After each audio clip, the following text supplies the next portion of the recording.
C176 हड्डी का powder pub future द्वारा विज्ञापन। तुम लोग उसके बाएं और दाएं भाग को अवरुद्ध कर दो, उसे भागने मत दो, बोझान ने गंभीरता से कहा। नेता, इस पंख वाले बाघ से निपटना आसान नहीं है। अगर यह भागना चाहता है तो हम इसे रोक नहीं पाएंगे, बो युआन ने कहा। इस विंग टाइगर की रफ्तार बहुत तेज थी। यदि वह भागना चाहे तो कोई प्रमुख संत भी उसे पकड़ नहीं पाएगा। आपके मन में क्या है? बोजान ने भौहें चढ़ा दी। नेता, पिछली बार जब हम विंग टाइगर से मिले थे तो वे भाग गया था।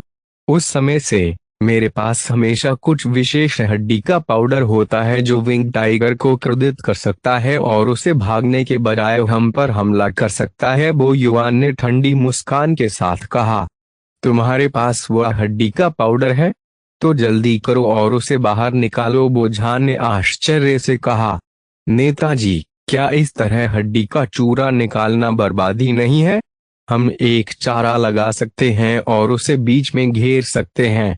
उस समय अगर वे भागना भी चाहे तो शायद बच नहीं पाएगा, बो युआन ने अपनी आंखें सिकुड़ लीं और कहा।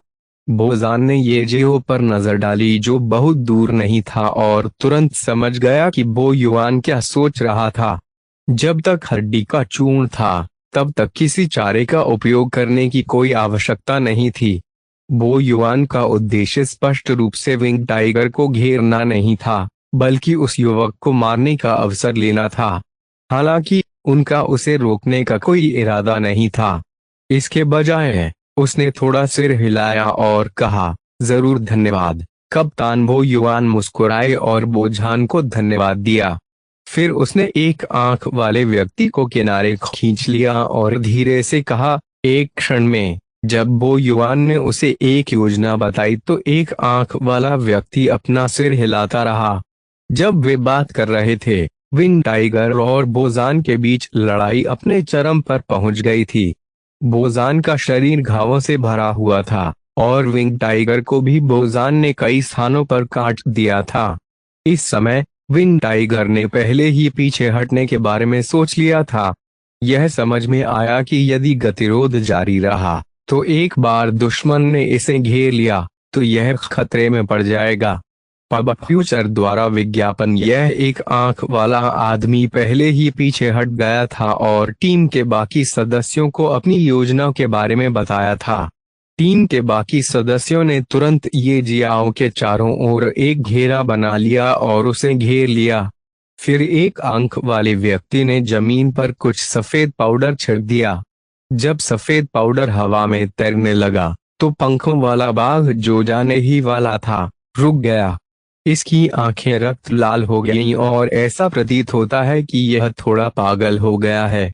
उसकी पीठ पर पंखों का जोड़ा लगातार फड़फड़ा रहा था, जिससे जंगली हवा के झोंके उठ रहे थे। तेज हवा के कारण आसपास के कई पेड़ जमीन पर गिर गए। मिस जियो, जल्दी से पेड़ के पीछे छिप जाओ। एक आंख वाला लड़का जल्दी से ये जियाओ की तरफ भागा और उत्सुकता से जियोलिन से कहा।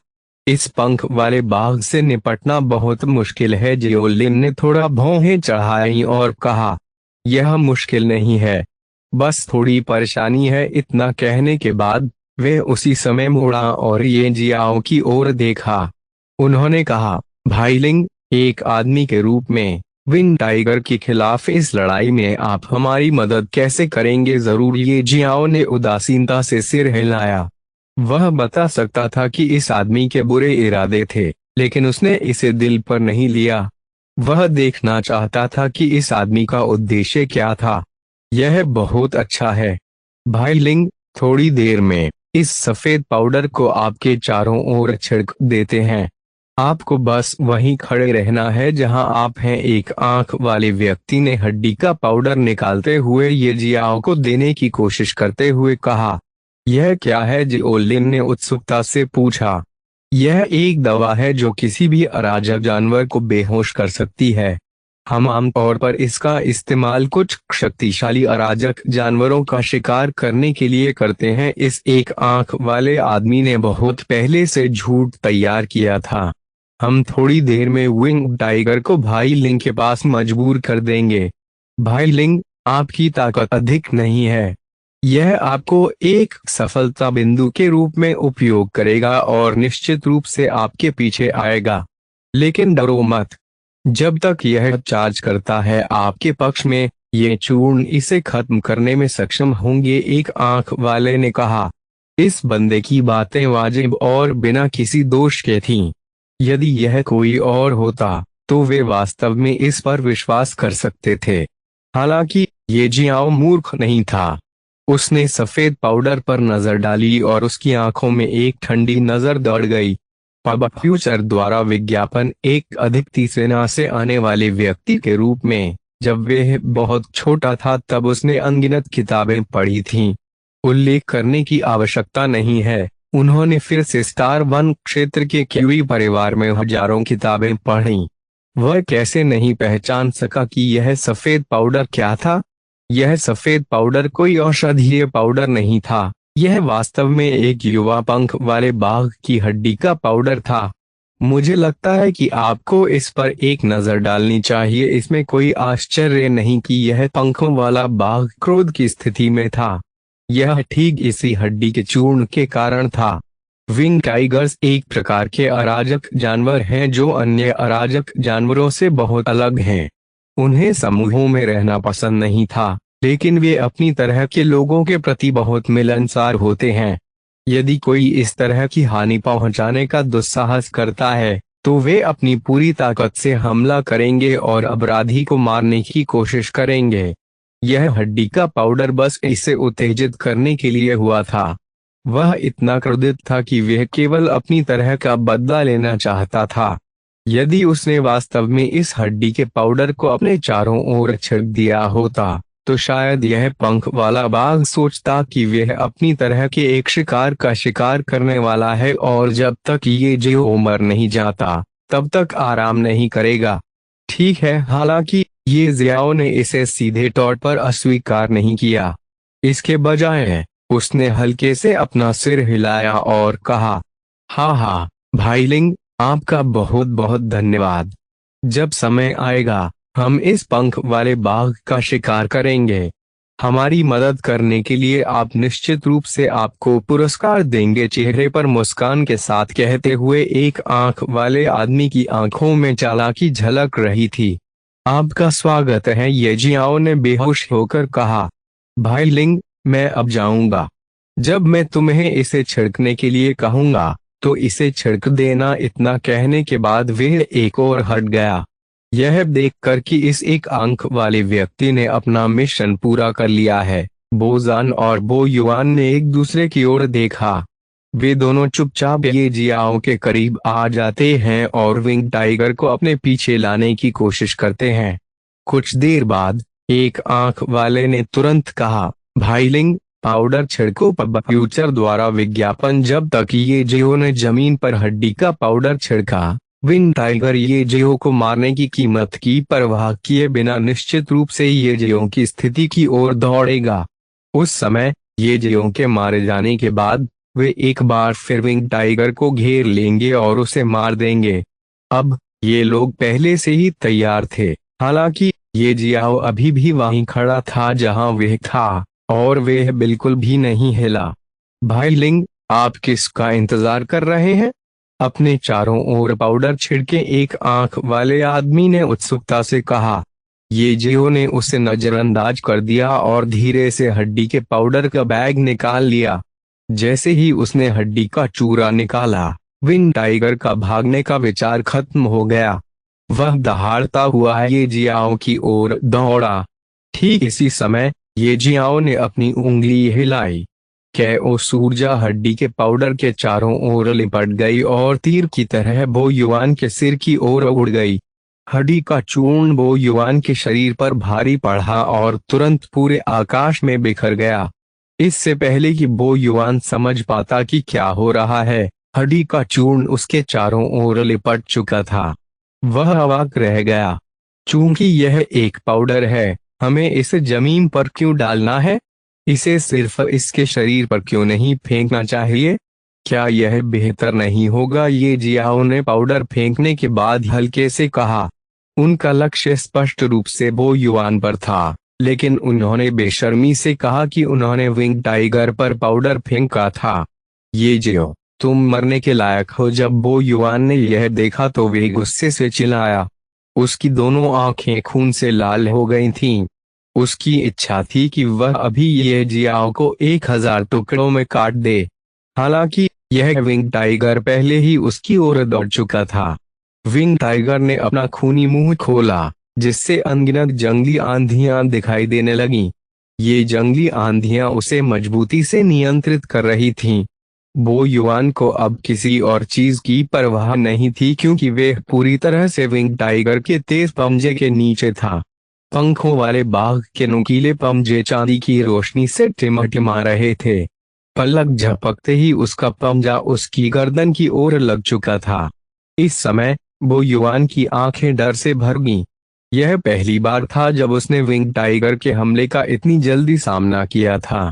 यदि वह सावधान न होता तो उसकी मृत्यु हो सकती थी। मेरे रास्ते से हट जाओ। जीवन और मृत्यु के इस क्षण में बो युआन ने अपने शरीर को थोड़ा झुका लिया। उसकी लंबी तलवार विंग टाइगर के शरीर में लगातार वार करती रही। हालांकि विंग टाइगर ने अपने पंजे से उसकी छाती पर भी वार किया, पर बो युआन ने मुंह से खून थूका और पीछे की ओर उड़ गया। पब फ्यूचर द्वारा विज्ञापन को फायदान आपके लिए और अधिक अध्याय लाने में सहायता के लिए हमारा समर्थन करें।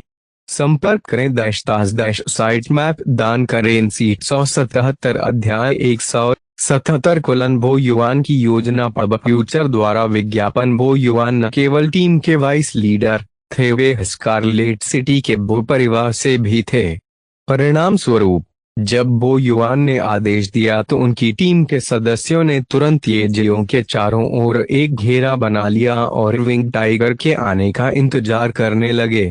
हालांकि उन्होंने कभी नहीं सोचा था कि ये जियो बो युआन पर हड्डी का पाउडर फेंक देंगे और ऐसी अप्रत्याशित घटना घट जाएगी। जब तक उन्होंने बो युआन को बचाना चाहा, तब तक बहुत देर हो चुकी थी। पंखों वाला बाघ अपने शरीर को स्थिर करने से पहले एक क्षण के लिए हवा में लहराया। उसने 2 बार तेजी से अपने पंख फड़फड़ाए और हवा में चक्कर लगाने लगा। वह तेजी से और तेजी से आगे बढ़ा, बो युआन पर फिर से हमला करना चाहता था। बोझान, जो उसके बगल में खड़ा था, अंततः अपने होश में वापस आ गया। इस महत्वपूर्ण क्षण में उसने अपना लंबा ब्लेड लहराया और आगे बढ़ गया। Burning cloud blade. बोझान ने गहरी सांस ली। यह ब्लेड ठंडी लेकिन तेज रोशनी से चमकता था और हवा में एक चाप बनाता था। पंखदार बाघ से टकराते ही प्रकाश का चाप खून के रंग की लपटों से जलने लगा।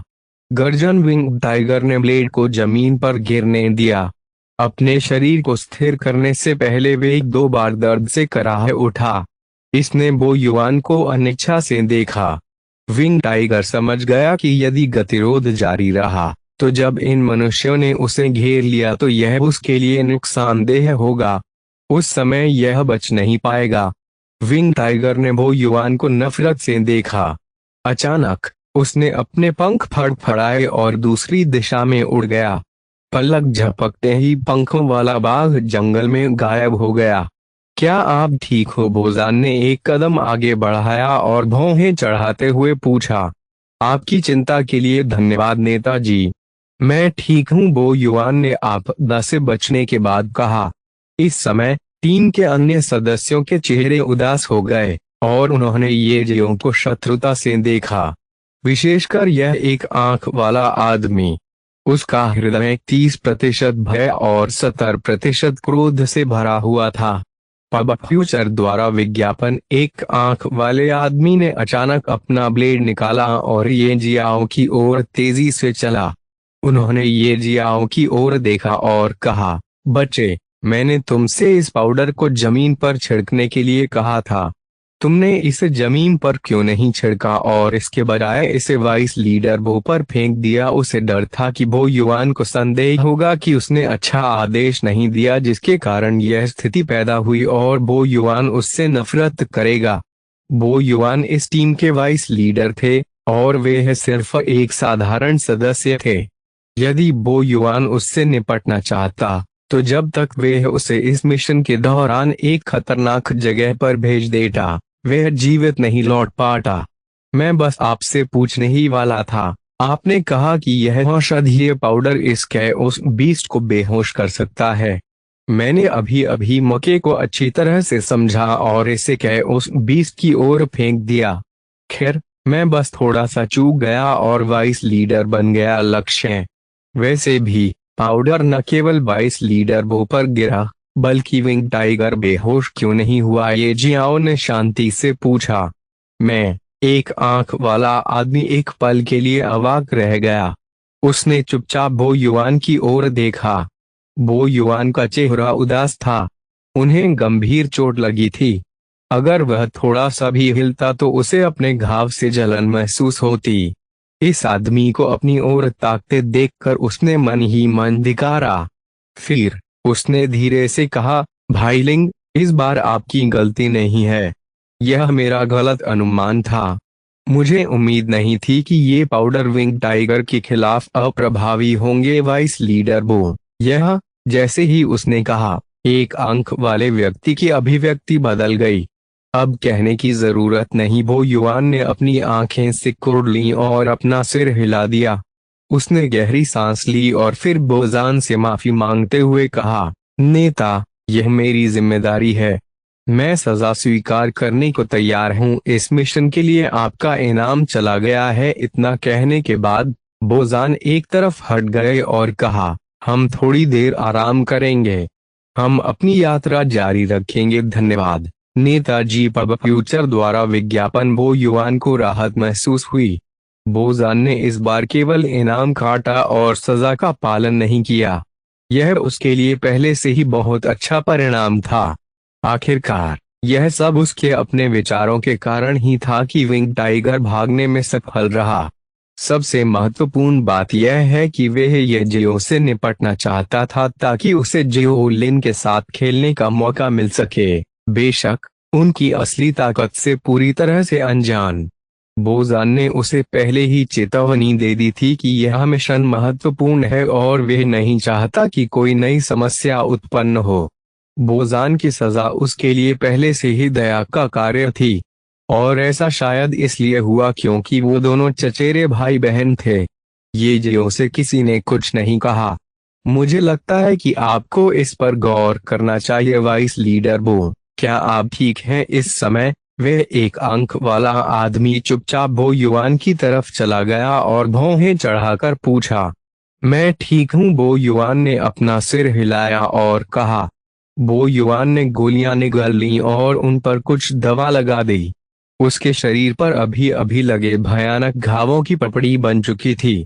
हालांकि उसके लिए हिलना डुलना अभी भी कुछ असुविधाजनक था, लेकिन अब यह कोई बड़ी समस्या नहीं थी। वाइस लीडर बो, उस लड़के को अभी अभी पाउडर के बारे में संदेह हुआ होगा, इसीलिए उसने तुम्हारे खिलाफ साजिश रची। ऐसा लगता है कि यह लड़का भी अच्छा इंसान नहीं है, लेकिन चूंकि वह पहले से ही हम पर विश्वास नहीं करता है और कोई भी नहीं है, वरना इस जगह पर हम क्यों नहीं? एक आंख वाले आदमी ने ठंडे स्वर में कहा। हम, बो युआन ने ठंडी आवाज में कहा।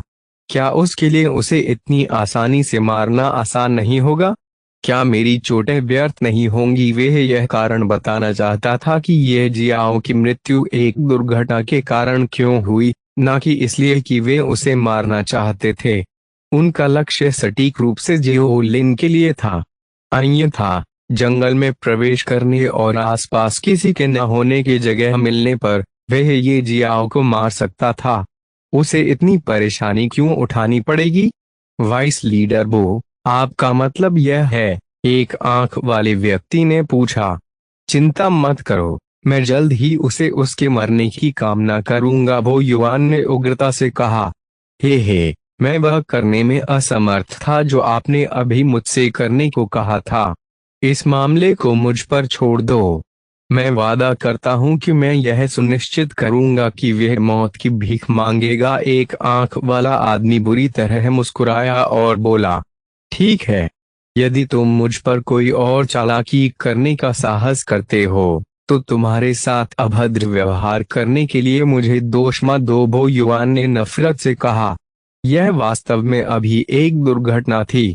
मैं वादा करता हूँ कि इस बार ऐसा दोबारा कभी नहीं होगा। एक आंख वाले व्यक्ति ने अपना नाम स्पष्ट करने की कोशिश करते हुए जल्दी से कहा। सभी लोग आराम करने लगे और बो युआन की चोटें ठीक होने का इंतजार करने लगे। लिंग जियाओलोंग, तुमने अभी बो युआन के खिलाफ साजिश रची है। क्या तुम्हें डर नहीं है कि इस वजह से वे हमसे अलग हो जाएगा और हर कीमत पर तुम्हें मारने की कोशिश करेगा? जियो लिन चुपचाप ये जियो के पास आया और कुछ दिलचस्पी दिखाते हुए पूछा। नहीं, ये जियाओ ने हल्के से अपना सिर हिलाया और कहा, यह वास्तव में मेरे लिए कोई फर्क नहीं पड़ता। बो युआन अभी मौत से थोड़ा ही दूर था। अगर वह सचमुच मर गया तो क्या हुआ? अगर वह मर गया या नहीं, भले ही वे वास्तव में सौहार्द का सारा दिखावा करें और मुझ पर हमला करने की कोशिश करें, मैं उन सभी को मार डालूंगा। ये जियो ने अपने चेहरे पर किसी भी चिंता के बिना कहा। यह जियोलिन थोड़ा स्तब्ध रह गई क्योंकि उसने ये जियो की शांत अभिव्यक्ति को देखा और उसका जवाब सुना। उसने सचमुच उसके चेहरे पर कोई डर नहीं देखा।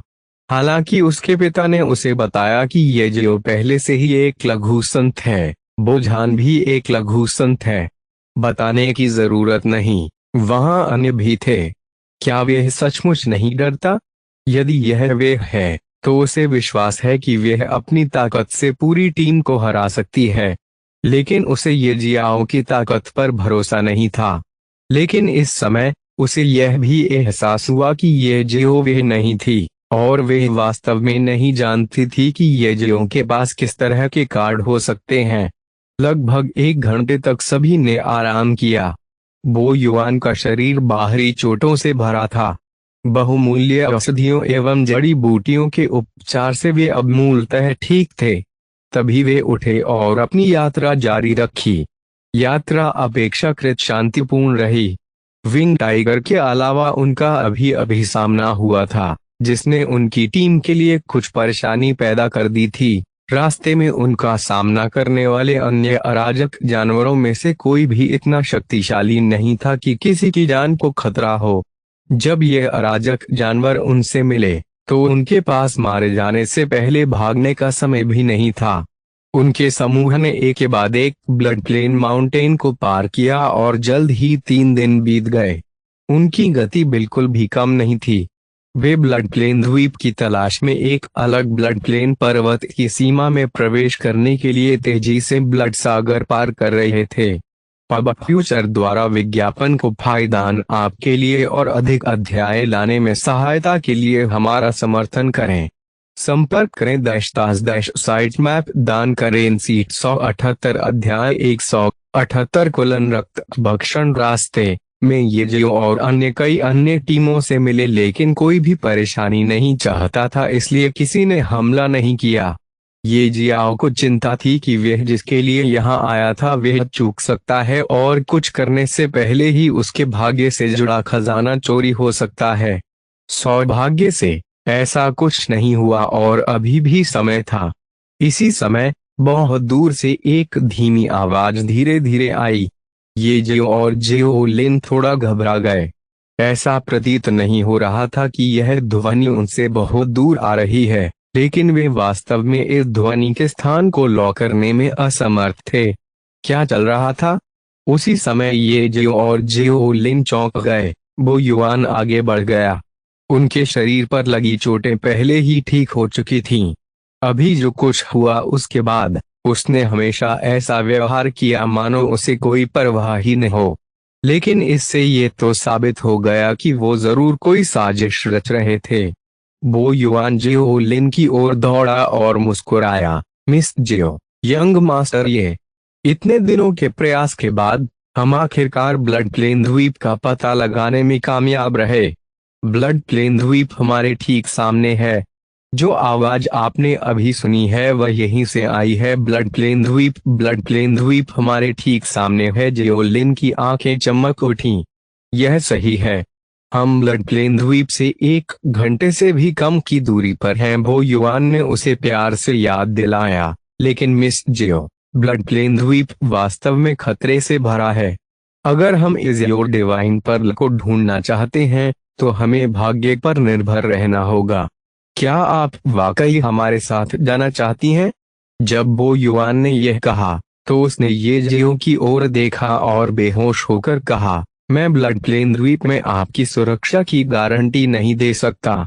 यदि आप डरते हैं तो आप घाटी के बाहर हमारा इंतजार कर सकते हैं। हे मेरा उद्देश्य इस नीला दिव्य मोती को अपनी आंखों से देखना है। मुझे यकीन है कि मैं इस मामूली खतरे से नहीं डरूंगा। इसके अलावा आपकी सुरक्षा के साथ किस तरह का खतरा मुझे डरा सकता है? जिओलिन बो युआन को देखकर मधुरता से मुस्कुराया। ये जियाओ मदद नहीं कर सका लेकिन अपने दिल में शाप दिया। जितना अधिक समय उसने जिओलिन के साथ बिताया उतना ही अधिक उसे पता चला कि वह वास्तव में किस तरह का व्यक्ति है। वह ऐसी व्यक्ति है जो किसी व्यक्ति को देखकर मुस्कुराते समय अपनी आस्तीन में चाकू छिपा कर रखती है। वह जब तक चाहे तुरंत उस व्यक्ति का गला काट सकती है। हाँ, यह ब्लड प्लेन द्वीप दूसरों के लिए बहुत खतरनाक है, लेकिन मैं पहले भी एक बार यहाँ आ चुका हूँ। थोड़ी देर में, जब तक आप मेरी बात आज्ञाकारी रूप से सुनेंगे, मैं वादा करता हूँ कि आपको कोई खतरा नहीं होगा। बो युआन आत्मसंतुष्टि से हंसे। तब मुझे भाई बो पर अधिक भरोसा करना होगा। जिओलिन मुस्कुराया। वह वास्तव में अपने दिल में क्या सोच रही थी केवल वह ही जानती थी। बो युआन ने ये जियाओ पर तिरछी नजर डाली और कहा, युवा मास्टर, ये मैं समझता हूँ कि पिछली घटना के कारण आपके मन में मेरी टीम के खिलाफ कुछ है और आपको अभी भी संदेह हो सकता है कि मेरी टीम के सदस्यों ने पहले आपको नुकसान पहुंचाने की कोशिश की थी। उस स्थिति में आप ऐसा कर सकते हैं, यहीं रहो और जहां भी जाना चाहो स्वतंत्र रूप से जाओ, कोई जरूरत नहीं है। ये जियाओ ने सिर हिलाते हुए शांति से कहा। ठीक है फिर यंग मास्टर, ये आपको सावधान रहना होगा। बो युआन ने अपनी आंखें मूंद लीं और विदा लेने से पहले ये शब्द कहे, ये जियो, हम जल्द ही ब्लड प्लेन द्वीप पहुंचेंगे। क्या आपकी कोई योजना है? बो युआन के जाने के बाद जिओलिन ने मुस्कुराते हुए पूछा। ये जियाओ की आंखों में बिल्कुल अलग तरह की चमक देखी जा सकती थी। ऐसा लग रहा था मानो वह किसी नाटक के शुरू होने का इंतजार कर रही हो। इससे पहले कि ये जियाओ कुछ कह पाता, उसे अचानक नुकसान का एहसास हुआ। यह ऐसा था जैसे उसने कोई बहुत महत्वपूर्ण चीज खो दी हो, जैसे कि वह चीज उसका अपना ही हिस्सा थी लेकिन उसने किसी तरह उसे पूरी तरह से खो दिया। ये जियाओ हैरान था, लेकिन एक पल के लिए ही उसे अचानक कुछ एहसास हुआ। वह समझ गया कि जो व्यक्ति अपने भाग्य से चोरी करने की कोशिश कर रहा था वह अपनी कोशिश में सफल हो गया है। उसने भाग्य से ये जियो से जुड़ी चीज पहले ही चुरा ली थी। ये जियाओ ने अपनी मुट्ठी भींच ली। वह फिर भी इस घटना को रोकने में असफल रहा। वह मन ही मन शाप दिए बिना न रह सका। वह यह भी जानना चाहता था कि वह व्यक्ति कौन है। दुर्भाग्य से उसे कुछ भी पता नहीं है। न तो वे उस व्यक्ति को जानता है और न ही यह कारण जानता है कि वे उसके भाग्य और नियति से जुड़ा खजाना क्यों चुरा रहा था। उस खजाने में ऐसा क्या खास है? ये जिओलिन ने ये जियो को अचानक अपना आपा खोते हुए देखकर भौहें चढ़ा लीं और पूछा। हम स्थिति के अनुसार कार्य करेंगे। ये जियाओ ने अपना सिर हिलाया और कहा, चूंकि घटना पहले ही घटित हो चुकी है, इसलिए यदि उसने इस विषय पर सोचने की कोशिश की तो केवल समय बर्बाद होगा। चूंकि वह पहले से ही यहाँ है तो उस व्यक्ति की तलाश क्यों न की जाए। जहां तक यह सवाल है कि वे उस व्यक्ति को कैसे पहचानेगा, ये जियाओ ने लोटस ऑफ कैओस से पूछा कि वे उसे बताए कि वे उस व्यक्ति से कब मिलेगा। मुझे लगता है कि आपको इस पर एक नजर डालनी चाहिए। ये जियाओ के इस अनुरोध पर अराजकता का कमल सहमत हो गया। इस प्रकार उन्होंने अपना ध्यान पूरी तरह से एज़्योर डिवाइन पर्ल के विषय पर केंद्रित कर दिया। इस बार निश्चित रूप से बहुत सारे लोग थे जो एज़्योर डिवाइन पर्ल के लिए आए थे। अभी उनके पास कोई खास योजना नहीं थी। कुछ समय पहले एक निश्चित ब्लड प्लेन माउंटेन के अंदर दो लोगों को कई रक्त कंकालों के खिलाफ जमकर संघर्ष करते देखा जा सकता है। हाँ, रक्त कंकाल, अस्थि कंकाल नहीं। निंग जुआन और जू जी जिन प्राणियों से लड़ रहे थे वे कंकाल थे जो रक्त से पैदा हुए प्रतीत होते थे। उनमें से पूरी तरह खून की गंध भी आ रही थी। इससे कोई फर्क नहीं पड़ता कि जू जी और निंग जुआन ने कितनी बार इन रक्त कंकालों को मारा, वे बस कुछ सेकंड की चुप्पी के बाद फिर से प्रकट हो जाते थे, जैसे कि वे कभी नष्ट नहीं हुए थे। शायद ऐसा इसलिए था क्योंकि वे खून से पैदा हुए थे। निंगजुआन को यह भी समझ आ गया कि अगर वह इन रक्त कंकालों को मारना चाहता है तो उसे पहले उनसे सारी रक्त ऊर्जा खत्म करने के बारे में सोचना होगा। लिंग जियाओलोंग को मारने का लक्ष्य रखने वाले व्यक्ति के रूप में उसके पास स्वयं कई रहस्य थे, और अब उन रहस्यों में से एक का उपयोग करने का समय आ गया है। ये रक्त कंकाल कठपुतलियों की तरह हैं, उनमें आत्माएं नहीं हैं। वे ऐसा इसलिए कर रहे हैं क्योंकि उनके मालिक ने सभी घुसपैठियों को मारने का आदेश दिया होगा। मेरे अधिकांश कौशल उनके खिलाफ काम नहीं करेंगे, लेकिन मेरे पास अभी भी एक है वे कौशल जो इन खतरनाक चीजों को खत्म कर सकता है। भाग्य यह वास्तव में कुछ और है। यह कौशल कुछ ऐसा है जो मैंने लिंग शियाओलोंग से सीखा है, और अब मैं इसका उपयोग उस चीज को चुराने के लिए करने जा रहा हूं जो कभी लिंग शियाओलोंग की थी, और यदि नहीं होती तो भविष्य में लिंग शियाओलोंग की बन जाती। मेरे लिए गहरी सांस लेते हुए निंगजुआन ने अपना हाथ उठाया।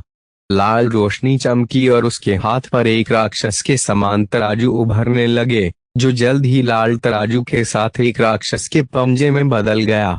जू जी को भी बहुत झटका लगा जब उन्होंने निंगजुआन के हाथ को एक राक्षस के हाथ में तब्दील होते देखा। निंगजुआन का तराजू वाला हाथ लगातार लाल रोशनी से चमक रहा था। इस समय निंगजुआन ने अपना दूसरा हाथ काट लिया, जिससे उसके कटे हुए हाथ पर खून की कुछ बूंदें चपकी। अगले ही पल आसपास खून जैसी लाल रोशनी चमक उठी और निंगजुआन के तराजू वाले हाथ के चारों ओर खून की धाराएं बहने लगीं। अंत में निंगजुआन ने बड़ी तेजी से अपना हाथ बढ़ाया। जैसे ही उसने कहा रक्त खाओ, उसके शरीर के चारों ओर एक राक्षसी रोशनी चमक रही थी। शील जूजी ने तब एक ऐसा दृश्य देखा जिसे वह भविष्य में कभी नहीं भूल सकती। उसने देखा कि सभी रक्त कंकाल अचानक अपनी जगह पर रुक गए। ऐसा लग रहा था कि उन्हें किसी रहस्यमयी शक्ति ने बंद कर दिया है, जिससे वे अपनी जगह से नहीं उठ पा रहे हैं। और फिर वे निंगजुआन की ओर बहने से पहले खून के एक पूल में बदल गए और उसके स्केल किए हुए हाथ में समा गए। इस समय इस स्थान पर एक विचित्र दृश्य उपस्थित हुआ। एक आदमी को अपना हाथ फैलाते हुए खड़ा देखा जा सकता था, और हर दिशा से खून की धारा बहती हुई उसके तराजू में समाते हुए दिखाई दे रही थी। उसने खून को पूरी तरह से अवशोषित भी नहीं किया था और उसके तराजू वाले हाथ पर दरारें पड़ने लगीं। निंगजुआन दर्द से कराह उठा, लेकिन उसने अपने दांत बींच लिए और सहना चुना।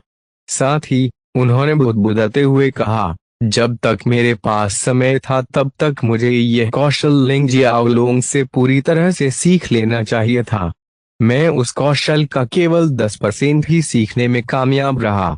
ऐसा इसलिए है क्योंकि यह कौशल 90% तक अधूरा है, जिसके कारण मेरी बाहें खराब होगी। इस कौशल को प्रदर्शित करते समय एक राक्षस की बाहों में बदल जाना, अगर मुझे अभी भी सही से याद है तो लिंग शियाओलोंग ने पूरे रक्त सागर को निगल लिया था और उसकी ताकत बहुत बढ़ गई थी और वह एक ही बार में एक स्वर्गीय संत बन गया था। ठीक से याद है, ये जियाओ उस समय एक महान संत थे। अपना सिर हिलाते हुए निंगजुआन अपने दांत पीसता रहा और अंततः रक्त कंकालों से परिवर्तित सभी रक्त को अवशोषित कर लिया, रक्त को रक्त ऊर्जा में बदल दिया, जिससे उसकी रक्त रेखा और शरीर मजबूत होने लगा। साथ ही उसकी खेती भी शुरू हो गई। को फायदान आपके लिए और अधिक अध्याय लाने में सहायता के लिए हमारा समर्थन करें। संपर्क करें _साइट मैप दान करें। 179 अध्याय 179 त्रिस्तरीय चमत्कारी द्रव रक्त भक्षण पब फ्यूचर द्वारा विज्ञापन। निंग जुआन क्या तुम ठीक हो? जूजी ने पूछा कि उसने निंगजुआन के शरीर में परिवर्तन कब देखा। कभी बेहतर नहीं, निंगजुआन मुस्कुराया और अपने दिल में आह भरी। बस थोड़ा सा और वह अपनी खेती में सफलता प्राप्त कर सकता था। वैसे भी अब जब वे पहले ही सभी रक्त कंकालों से निपट चुका है तो वे और जूजी आगे बढ़ते रहे। जूजी ने यह भी पूछा कि निंगजुआन ने यह कैसे किया। निंगजुआन का उत्तर केवल 5 शब्दों में था, यह सिर्फ एक कौशल था। वैसे भी जूजी ने अब और नहीं पूछा। रास्ते में कुछ मोड़ लेने के बाद वे अंततः पानी से भरे एक विशाल स्थान पर पहुंचे। इस कमरे का पानी 3 परतों में बटा हुआ 3 अलग अलग रंगों का था। बाहरी परत का रंग नीला था, मध्य परत हरे रंग की तरह लाल थी और केंद्रीय परत पूरी तरह से रक्त की तरह लाल थी। यह क्या है? जूजी को विश्वास से परे झटका लगा। उसने पहले कभी ऐसा कुछ नहीं देखा था। उसे नहीं पता कि यह 3 रंगों वाला पानी क्या है, फिर भी उसका मन हुआ कि इसे हाथ में ले ले। उसे लग रहा था कि जब तक वे इस 3 रंगों वाले पानी को प्राप्त कर सकती है वे कम से कम कई मायनों में अजेय बन सकती है। लेकिन इसमें इतना पानी है जितना एक बड़ी झील में समा सकता है। मुझे इसे प्राप्त करने का एहसास कैसे हो सकता है जैसे कि यह पानी की एक बड़ी मात्रा नहीं बल्कि मेरे पसंदीदा फल का एक टुकड़ा है। जूजी ने धीमी आवाज में बुदबुदाया, लेकिन इतनी तेज आवाज में कि निंगजुआन सुन सके। निंगजुआन कुछ देर तक चुप रहा और फिर उत्तर दिया, क्योंकि यह एक खजाना है, बड़ी मात्रा में पानी नहीं। और यही वह खजाना है जिसके लिए मैं यहाँ आया हूँ। जैसा कि उसने कहा, वह अपने हाथ से पानी की बाहरी परत को छूने के लिए बढ़ा। जैसे ही उसने पानी को छुआ, मानो उसे कोई माध्यम मिल गया हो, पानी उसके हाथ में समाने लगा। उसकी शुरुआत ने भी रंग बदलना शुरू कर दिया और जल्द ही पूरी तरह हरा और फिर लाल हो गया। पूरा पानी निंगजुआन के हाथ में समा गया और उसकी कलाई के चारों ओर एक 3 रंगों का टैटू दिखाई दिया। टैटू एक अलग तरह की आभा बिखेर रहा था, बहुत रहस्यमय और शक्तिशाली। इस बार जूजी को लगा कि अगर निंगजुआन ने उसे अपने टैटू वाले हाथ से भी छुआ तो वह मर जाएगी। हा हा हा, आखिरकार मैंने वह हासिल कर लिया है जो लिंग जियाओलॉन का होना चाहिए था। 3 परतों वाला चमत्कारी द्रव मेरा है। पब फ्यूचर द्वारा विज्ञापन। निंगजुआन पागलों की तरह हंसने लगी। वह खुशी से लबालब था। एक आंख वाले व्यक्ति ने एक कदम आगे बढ़ाया और बो युआन के पीछे पीछे चलते हुए उससे उत्सुकता से पूछा, वाइस लीडर बो, आप उन्हें क्यों याद दिलाते रहे कि अंदर खतरा है? अगर वे वास्तव में ब्लड प्लेन द्वीप में प्रवेश नहीं करना चाहते तो क्या होगा? तब हम क्या करेंगे? हे तुम क्या जानते हो? बो युआन ने तिरस्कार पूर्वक कहा, मैंने उन्हें सिर्फ इसलिए याद दिलाया ताकि वे हम पर विश्वास कर सकें। अगर मैंने उन्हें याद नहीं दिलाया तो वे वास्तव में हम पर संदेह करेंगे। मैं समझता हूँ, वाइस लीडर बो, एक आंख वाले आदमी ने हल्के से सिर हिलाते हुए कहा। उसकी आंखों में ठंडी रोशनी चमक रही थी। वह गुस्से में था और काफी समय से ये जियाओ को मारकर बदला लेना चाहता था। ये जियाओ को मारने का उसका इरादा इस तथ्य से आया कि ये जियो ने वैसा नहीं किया जैसा उसने कहा था। इसके बजाय उसने कुछ ऐसा करने का फैसला किया जिससे वह बो युआन की बुरी नजर में आ गया। वैसे भी जब तक वे ब्लड प्लेन द्वीप में प्रवेश करते हैं वे तुरंत हमला करेंगे और ये जियो को मार डालेंगे। बहुत पहले एक अफवाह थी कि असंख्य रक्त विमान पर्वत वास्तव में पहाड़ नहीं है बल्कि एक भव्य निर्माण के लिए ऊर्जा का स्रोत हैं जो रक्त सागर और असंख्य रक्त विमान पर्वत दोनों को किसी चीज के पोषण के लिए कुंजी के रूप में उपयोग करता है। और ब्लड प्लेन द्वीप उस भव्य संरचना का केंद्र आंक है। एक अफवाह यह भी थी कि प्राचीन काल में यहाँ 2 शक्तिशाली योद्धा थे जिन्होंने एक महान युद्ध किया था। उनके अपने अपने हथियार बिखर गए और उनके हथियारों के टूटे हुए टुकड़ों के कारण इस द्वीप पर एक दमनकारी शक्ति का जन्म हुआ। ये जियाओ और अन्य लोगों को अभी तक ब्लड प्लेन द्वीप में प्रवेश नहीं करना था, लेकिन ब्लड सागर से आने वाली ठंडी हवा के झोंकों ने उन्हें बहुत भयानक के एहसास दिया। इसके अलावा रक्त सागर से आने वाली हत्या का इरादा इतना सघन था कि यह भयानक था। दीर्घावधि में लोग स्वाभाविक रूप से मारे जाएंगे, और भले ही वे न मारे जाएं, वे निश्चित रूप से हत्या के इरादे से बुरी तरह प्रभावित होंगे। मुझे लगता है कि आपको इस पर एक नजर डालनी चाहिए। जब ये जियाओ ब्लड प्लेन द्वीप तक पहुंचने के लिए एक बार फिर रक्त सागर को पार करने के लिए उसके पास पहुंचा, तो उसने अचानक कुछ सोचा और रुक गया। साथ ही वह गहरी आंखों से रक्त सागर की ओर देखने लगा। मेरे पास अभी भी कई कॉम्प्रिहेंशन जड़ी बूटियां हैं। मुझे लगता है कि मैं ब्लड डिवोर को फिर से सीखने की कोशिश कर सकता हूं और अपनी खेती, शरीर और रक्त रेखा को भयानक स्तर तक मजबूत करने के लिए इस ब्लड सागर में सारा खून निगल सकता हूं। जैसा कि ये जियाओ ने अपने दिल में सोचा, उसकी आंखें चमक उठीं। यह सचमुच संभव था। ब्लड डिवोर के बारे में बात करते हुए, यह एक क्षमता थी जिसे येजियो ने स्वर्ग में ब्लड स्लॉटर एबिसल ड्रैगन नामक पैतृक ड्रैगन से प्राप्त किया था। पब फ्यूचर द्वारा विज्ञापन स्वर्ग ने कुल 10 प्रथम शिशुओं को जन्म दिया। ये 10 पहली संतानें रानी थीं जिन्होंने येजियाओ के साथ अराजकता में कदम रखा था।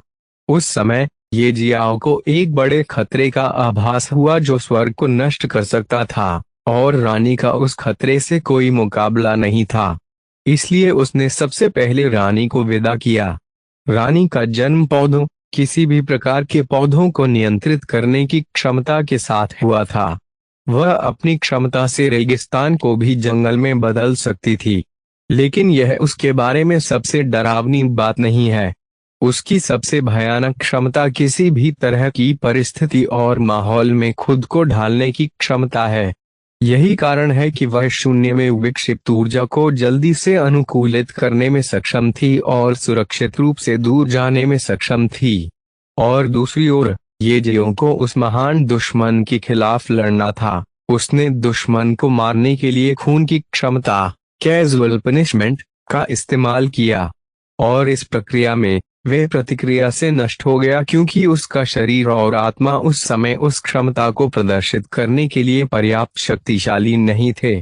खैर, कैजुअल पनिशमेंट के बारे में बात करते हुए, अब जब येजियो एक मामूली संत बन गया है, तो उसे अंततः यह एहसास हुआ कि वह बिना किसी कष्ट के इस क्षमता को निष्पादित कर सकता है। कैजुअल पनिशमेंट एक रक्त रेखा क्षमता है जिसे येजियो ने आपदा रक्त रेखा से प्राप्त किया है। मुद्दे पर वापस आते हुए, रानी पहली संतानों में से एक थी। अन्य 9 के रूप में, वे 9 पैतृक ड्रैगन थे जिनके नाम heaven devouring divine dragon, divine soul emperor dragon, celestial poison imperial dragon, world exterminating demon dragon, blood slaughter abyssal dragon, 9 hell serenity dragon, absolute life phantom dragon, extreme void cosmic थे dragon, और primordial beginning creation dragon. Blood devour blood slaughter abyssal dragon से संबंधित था और येजियो ने 9 dragon universal circulation तकनीक की 5वीं परत की खेती करके इस ड्रैगन को जागृत करने के बाद यह क्षमता प्राप्त की। जैसा कि नाम से पता चलता है, ब्लड डिवोर किसी भी प्रकार के रक्त को निगल सकता है और उन्हें शुद्ध ऊर्जा में बदल सकता है, जो न केवल शरीर और रक्त रेखा को पोषण दे सकता है बल्कि किसी व्यक्ति की खेती को भी मजबूत कर सकता है। हालांकि येजियो द्वारा पूरी तरह से 9 ड्रैगन यूनिवर्सल सर्कुलेशन तकनीक विकसित करने के बाद वे और 9 पैतृक ड्रैगन अलग हो गए। उसने उन ड्रैगन से प्राप्त सभी क्षमताएं भी खो दी। यदि अराजकता के कमल के लिए नहीं, जो अभी भी डोमिनियरिंग गॉड क्रिस्टल नामक बीज के रूप में था, तो वे प्रत्येक ड्रैगन से एक क्षमता भी नहीं रख पाएगा। वैसे भी उन्होंने रक्त भक्षण की क्षमता खो दी और विशाल रक्त सागर को देखने के बाद एक बार फिर से इस क्षमता को बनाने का फैसला किया। रक्त भक्षण के बारे में बात करते हुए, येजियो अपनी भक्षण क्षमता का उपयोग सीधे रक्त सागर को भी निगलने में कर सकता है। हालांकि ब्लड डिवोर के विपरीत, जो खाए गए रक्त को शुद्ध ऊर्जा में बदल सकता है जो उसकी खेती, शरीर और रक्त रेखा को मजबूत कर सकता है, भक्षण क्षमता केवल रक्त ऊर्जा का उपयोग रक्त रेखा को मजबूत करने के लिए कर सकती है। इसका उनके शरीर पर बहुत कम प्रभाव पड़ेगा और खेती पर भी कोई प्रभाव नहीं पड़ेगा। यही कारण है कि ये जियाओ ने स्वर्गीय दानव ब्लड लाइन को रेड स्टार सीक्रेट दायरे में आए छोटे रक्त पूल से खून पीने दिया। यदि वह चाहता तो रक्त कुंड से रक्त पी सकता था, लेकिन उस समय रक्त ऊर्जा उसके स्वर्गीय दानव रक्त रेखा और आपदा रक्त रेखा के बीच समान रूप से विभाजित हो गई होती। यदि ऐसा हुआ होता तो उसकी स्वर्गीय दानव रक्त रेखा मजबूत नहीं होती। स्वर्गीय राक्षसों के बारे में बात करते हुए, उसके स्थानिक वलय के अंदर अभी भी स्वर्गीय राक्षसों की कई लाशें संग्रहित हैं। यदि ये जो इन स्वर्गीय राक्षसों को निगलना चाहता है तो उसे एकांत में जाना होगा। रक्त सागर को ये जियाओं के लिए ऊर्जा का एक बड़ा स्रोत कहा जा सकता है। जब तक वे एक बार फिर से ब्लड डिवोर को समझ और बना सकता है, उसकी ताकत फिर से आसमान छू जाएगी। इस प्रकार ये जियो ने रक्त भक्षण क्षमता बनाने का निर्णय लिया। पब फ्यूचर द्वारा विज्ञापन को फायदान आपके लिए और अधिक अध्याय लाने में सहायता के लिए हमारा समर्थन करें। संपर्क करें साइट मैप दान करें सीट 180 मारने के लिए अच्छी जगह। पब फ्यूचर द्वारा विज्ञापन क्या हुआ? चूंकि ये जियाओ अभी भी खून पीने की क्षमता पैदा करने के बारे में सोच रहा था, जियो लिन की आवाज ने उसे होश में वापस ला दिया। वह सिर हिलाते हुए बोला, कुछ नहीं, मैं तो बस कुछ सोच रहा था। जियो लिन ने कुछ नहीं कहा और केवल इतना कहा, चलो चलें। सभी ने ब्लड सी पर उड़ान भरना शुरू कर दिया और ब्लड प्लेन द्वीप को देखने के लिए उन्हें लगातार 7 घंटे से अधिक की उड़ान भरनी पड़ी। और फिर वास्तव में ब्लड प्लेन द्वीप पर उतरने में 3 घंटे और लग गए। ब्लड प्लेन द्वीप पूरी तरह से अनगिनत पेड़ों और घासों से ढका हुआ था, इतना घना कि उसमें प्रवेश करना असंभव लगता है। जंगल के अंदर तक जाने का एक ही रास्ता था। ऐसा लग रहा था मानो यह रास्ता किसी ने जानबूझकर बनाया हो। वहां पहले से ही 2 छोटी टीमें मौजूद थीं। ब्लड प्लेन द्वीप के गहरे क्षेत्र का रास्ता उनके द्वारा पहले ही बंद कर दिया गया था। ये दोनों टीमें जून परिवार की थीं। दूसरे शब्दों में, यह जून परिवार का काम था। ऐसा लग रहा था कि जून परिवार की इस जियो डिवाइन पर्ल के लिए बड़ी महत्वाकांक्षाएं थीं। अब तक ये जियाओ ने असली जून परिवार को नहीं देखा था, लेकिन जून परिवार की ताकत बो परिवार की तुलना में उच्च स्तर पर थी। अन्यथा इन 2 टीमों को छोड़कर बोजान भी उनके लिए काम करना क्यों चुनते?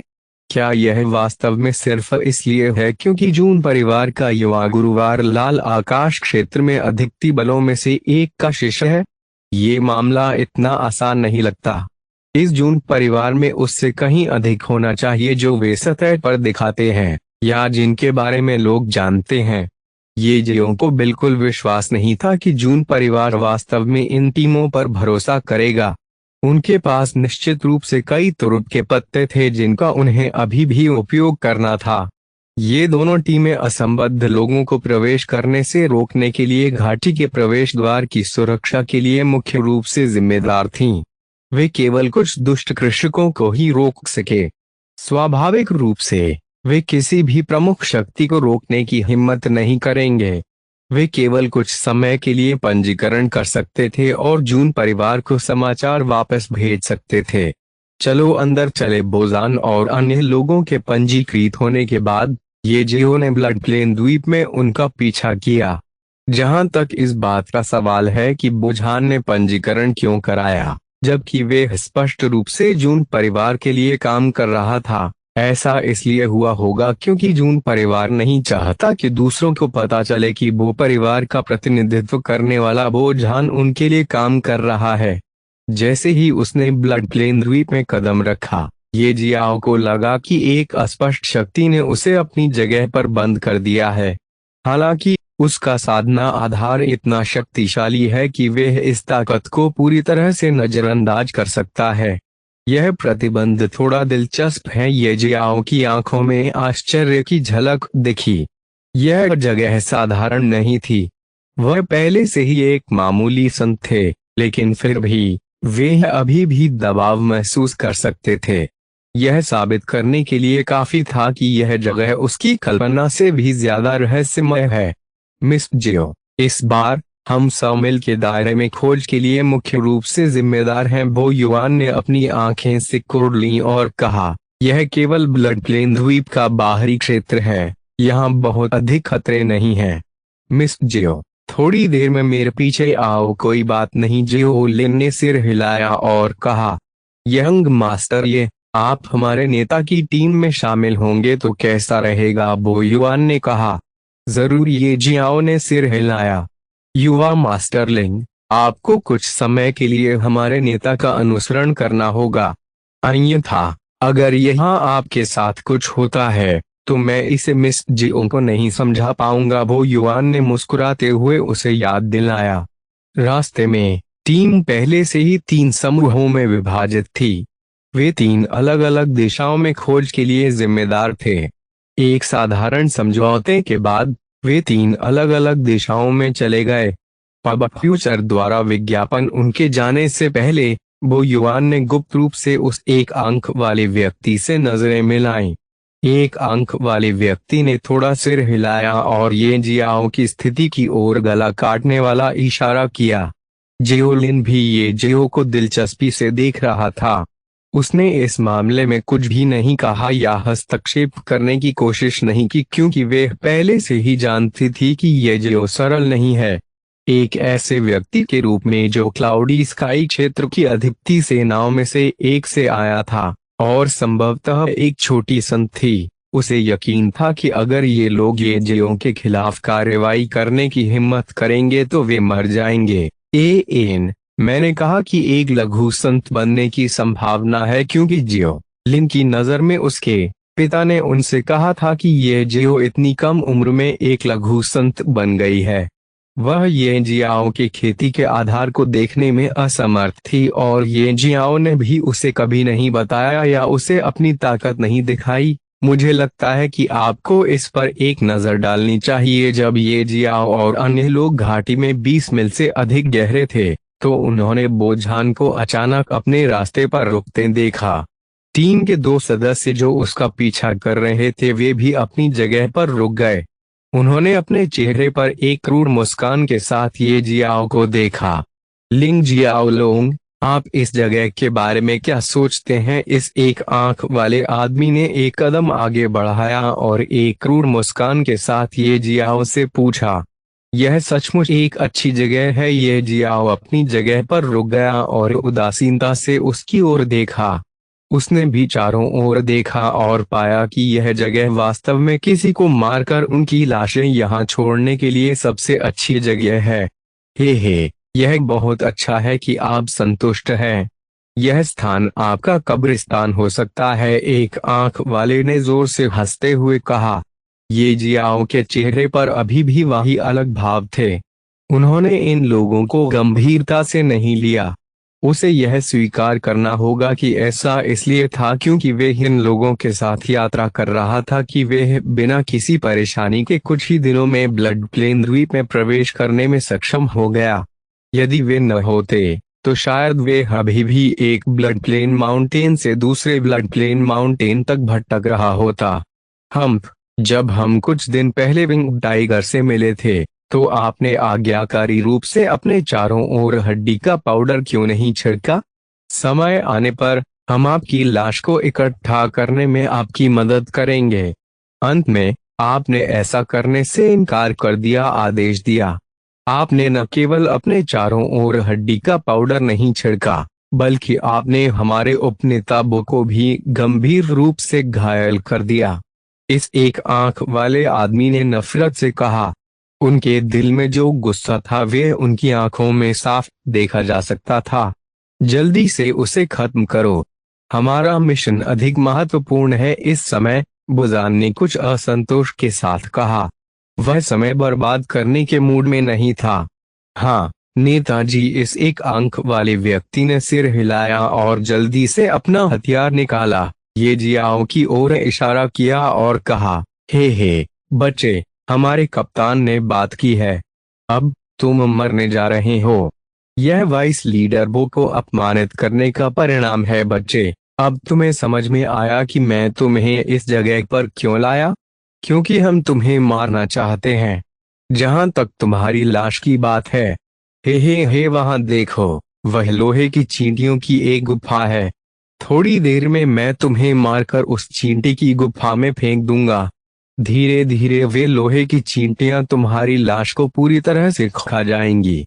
वास्तव में मैं तुम्हें सिर्फ अपंग कर दूंगा और फिर फेंक दूंगा। आप उस गुफा में जीवित हैं। उस समय आप समझ जाएंगे कि मौत की भीख न मांगने का क्या मतलब है। आप क्या कर रहे हैं? ये जियाओ ने स्पष्ट रूप से पूछा। उसकी अभिव्यक्ति अभी भी उदासीन थी। हे लिंग जियाओलोंग, क्या अब आप डरे हुए हैं? पहले ही बहुत देर हो चुकी है। हमें दोष न दें, केवल अपनी बुरी किस्मत और इस तथ्य को दोष देखिए आपने हमारे वाइस लीडर बो को नाराज किया है, इस एक आंख वाले व्यक्ति ने व्यंग्य करते हुए कहा। जैसे ही उसकी आवाज फीकी पड़ गई, वह आभा जो एक योद्धा की थी जो आत्मा संलयन के दूसरे चरण से गुजर रहा था, उसके शरीर से निकल गई और यह आभा ये जियो पर दब गई। उसने मूल रूप से सोचा था कि ये जियाओ उसकी आभा के दबाव में डर के मारे कांप जाएगा और घुटने टेक देगा और दया की भीख मांगेगा। हालांकि उन्हें उम्मीद नहीं थी कि ये जियाओ की अभिव्यक्ति बिल्कुल भी नहीं बदलेगी। वह बस उसे शांति से देखता रहा। इससे एक आंख वाले व्यक्ति का दिल तेजी से धड़कने लगा। उसके मन में कई सवाल आने लगे। उसकी आभा ने लिंग जियाओलोंग को बिल्कुल भी प्रभावित क्यों नहीं किया? क्या ऐसा हो सकता है कि लिंग जियाओलोंग को अपने पीछा से बच निकलने का आत्मविश्वास था? इंतजार। क्या ऐसा हो सकता है कि लिंग जियाओलोंग इतने समय से अपनी ताकत छिपा रहा हो और वे उससे ज्यादा मजबूत हो? नहीं, यह असंभव है। लिंग जियाओलोंग एक छोटा सा लड़का है जिसने आत्मा संलयन के 3 चरणों में कदम भी नहीं रखा होगा। वह अधिक से अधिक एक अराजकता आत्मा क्षेत्र का योद्धा होगा, और वे अभी अराजकता आत्मा क्षेत्र के प्रारंभिक चरण में है। बस इतना ही। जहां तक उसकी बात है, उसने पहले ही अनगिनत कैओस स्पिरिट दायरे के योद्धाओं को मार डाला था। आप यह रवैया दिखाकर सिर्फ धोखा देने की कोशिश कर रहे हैं, लेकिन आप मेरी आभा को सहने के लिए बहुत मेहनत कर रहे होंगे, है ना बचे? अब मर जाओ। एक आंख वाले व्यक्ति ने अपने मन में आए विचारों को वापस ले लिया। उसने अपना ब्लेड उठाया और तेजी से ये जियाओ की छाती पर वार कर दिया। पब फ्यूचर द्वारा विज्ञापन को फायदान आपके लिए और अधिक अध्याय लाने में सहायता के लिए हमारा समर्थन करें। संपर्क करें -- साइट मैप दान करें।